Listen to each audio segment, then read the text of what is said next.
Hello दोस्तों, नमः शिवाय। दोस्तों, आज मैं आपको बताऊंगी, सभी को पता है कि श्री हनुमान जी का दिन जो है मंगलवार का दिन होता है और 12 महीनों में प्रत्येक मंगलवार को अगर कोई साधक हनुमान जी की पूजा करता है तो बाबा हनुमान की कृपा उसके ऊपर बरसती है और आशीर्वाद भी प्राप्त होता है।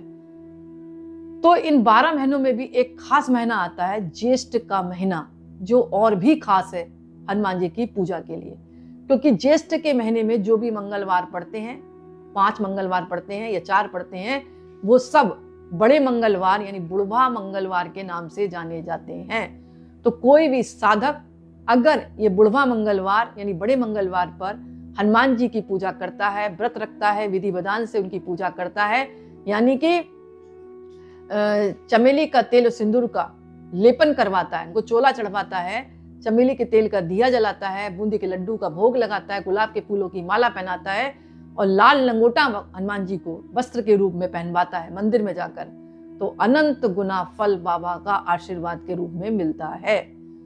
तो आज मैं ये बताऊंगी ज्येष्ठ के महीने का जो बड़ा मंगलवार है, इसको बड़ा मंगलवार आखिर क्यों कहा जाता है, जबकि 12 महीनों में पड़ने वाले मंगलवार को बड़ा मंगलवार नहीं कहा जाता। सिर्फ ज्येष्ठ के महीने में जो मंगलवार पड़ते हैं उनको बड़ा मंगलवार या बुढ़वा मंगलवार के नाम से जाना जाता है।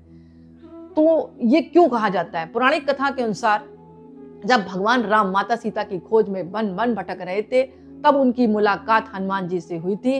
हनुमान जी ने उस समय एक ब्राह्मण के रूप में राम और लक्ष्मण से मिले थे। यह भेंट जो थी वो ज्येष्ठ के महीने के मंगलवार को हुई थी, इसलिए इस दिन को विशेष माने जाने लगा। इस दिन से ही भगवान राम और हनुमान जी के अटूट संबंध की शुरुआत हुई थी।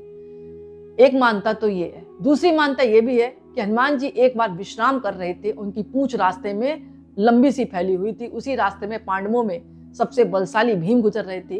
भीम ने हनुमान जी को बूढ़ा बानर समझते हुए पूंछ हटाने को कहा और गुस्से में कहा। हनुमान जी ने कहा, यदि तुम शक्तिशाली हो तो खुद ही पूंछ को हटा लो। भीम ने कई बार कोशिश की, लेकिन पूंछ को वो हिला नहीं सके। बाद में जब हनुमान जी ने अपना असली रूप दिखाया तो भीम ने शर्मिंदा होकर क्षमा मांगी। यह घटना भी ज्येष्ठ के मंगलवार को ही थी, इसीलिए इस दिन को बुढ़वा मंगलवार कहा जाता है या फिर बड़ा मंगलवार कहा जाता है। इसी प्रकार एक घटना और आती है, रामायण काल की एक और कथा आती है। रावण ने हनुमान जी की पूंछ में आग लगाई थी, जिसके बाद हनुमान जी ने पूरी लंका को जलाकर राख कर दिया था। यह घटना भी ज्येष्ठ महीने के मंगलवार को ही हुई थी। इसी कारण भी इस दिन का महत्व और बढ़ जाता है। वही मान्यताओं के आधार पर हनुमान जी को अमरता और वरदान भी ज्येष्ठ के महीने में मंगलवार को ही प्राप्त हुआ था। वे 7 चिरंजीवियों में से एक है और माना जाता है कि आज वे जीवित हैं और भक्तों की रक्षा कर रहे हैं। इसी कारण भी इस दिन को बड़ा मंगलवार या बुढ़वा मंगलवार के नाम से जाना जाता है। तो ज्येष्ठ का महीना अपने आप में बहुत खास है।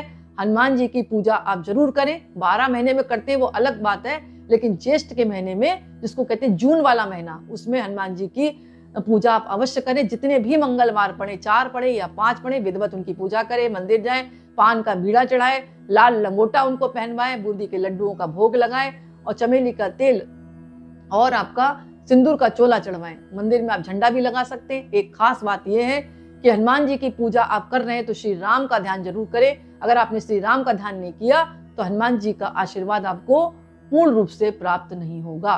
तो दोस्तों, आज आपको मैंने बताया बुढ़वा मंगलवार और बड़ा मंगलवार आखिर क्यों खास है।